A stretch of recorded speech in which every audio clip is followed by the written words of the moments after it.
Tenemos a nuestra compañera Gisela Becerra desde la COP20 para que nos dé más detalles sobre esta conferencia. ¿Cómo estás, Gisela? Adelante.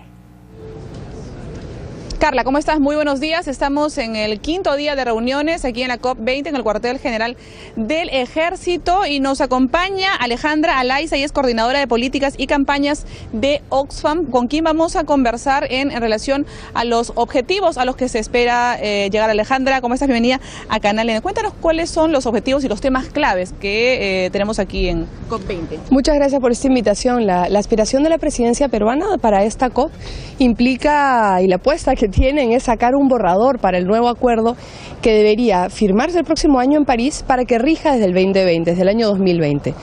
¿Por qué es tan importante tener un acuerdo, no solamente un acuerdo global, sino avanzar en un borrador? Durante muchos años estas negociaciones han estado en una dispersión de contenidos que el gobierno peruano está buscando consolidarlas en un solo documento conjunto. Tener un borrador es una aspiración y genera mucho entusiasmo en las delegaciones, pero la gran pregunta es, ¿qué es lo que va a contener este borrador? ¿Cuáles son los temas de fondo que se tienen que negociar y que deben estar expresados? En este sentido, uno de los principales temas que han obstaculizado las negociaciones globales es el tema de las finanzas climáticas, es decir, cómo se asumen las responsabilidades de los países que más contaminan y cómo esa responsabilidad se expresa en el desembolso financiero para apoyar a los países en vías de desarrollo para la adaptación frente a los impactos del cambio climático, pero también para la mitigación. Entonces, en ese contexto, la expectativa de esta COP, que es que en este borrador hayan componentes muy concretos, lo que llamamos una hoja de ruta, algunos compromisos puntuales, de lo que hace ya varios años en Copenhague, los países desarrollados comprometieron como 100.000 millones de dólares para apoyar en mitigación y financiación y en estos temas climáticos. Lamentablemente, al día de hoy, estos fondos declarados y comprometidos no han logrado alcanzarse y la expectativa de esta negociación, desde nuestra perspectiva, tiene la prioridad en definir una hoja de ruta de cómo los países más desarrollados van a aportar estos 100 millones, cómo, cuándo, quién la pone. Y un principio fundamental para nosotros desde Oxfam es el principio del reparto justo. Son los países que más contaminan y que más emiten quienes tienen que asumir una responsabilidad. El cálculo hoy sobre lo que debiéramos tener para mitigar el impacto global de cambio climático, según un reporte que acabamos de sacar desde Oxfam, es de más de 500.000 millones de dólares, bastante más que el fondo hoy comprometido. Cuanto más tiempo nos demoremos y cuanto más tiempo se demoran los países en definir cómo se van a desembolsar estos o cómo se van a hacer efectivos estos pagos, los costos del cambio climático son mayores, por lo tanto el impacto es mayor y es más complicado. Ahora, quería preguntarte también en relación a los temas claves de esta COP y también los temas relacionados a nuestro país, que somos un país anfitrión y uno de los que va a sufrir, digamos, las consecuencias y que ya lo está sufriendo del cambio climático. Uno de los temas claves, subrayo, es el tema del financiamiento climático para la mitigación y para la adaptación. Para el caso peruano, los temas de adaptación son una prioridad. Los temas de bosques son una prioridad y son temas que vienen avanzando. Y en ese contexto también es una prioridad que como peruanos atendamos la agenda nacional que el cambio climático tiene.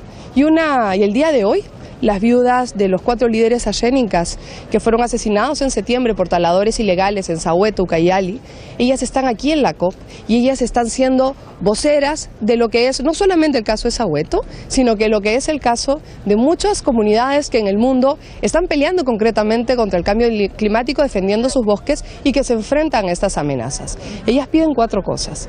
Ellas piden justicia para su caso, es decir, que se castigue a los responsables. Ellas piden que se les entregue a sus maridos, son las viudas y que se entreguen los cuerpos. Uno de los cuerpos no ha sido encontrado y se requiere un helicóptero para buscarlo. Entonces, la justicia sobre el caso es importantísima. Pero ellas demandan 2 cosas más. Ellas demandan la titulación colectiva de sus territorios. Esa fue la pelea de Huichota, esa fue la demanda de esta comunidad, pero esa es la demanda de muchos pueblos indígenas que para la protección de bosques frente a la deforestación por minería ilegal, por tala ilegal, requieren para ser actores reales de estas soluciones reales frente al cambio climático. Y hay un cuarto tema que es, lamentablemente, nuestro país es uno de los países más peligrosos en el mundo para estos defensores ambientales, para un Edwin Chota que anunció y que advirtió que estaba en peligro y que lo iban a matar. ¿Según qué institución?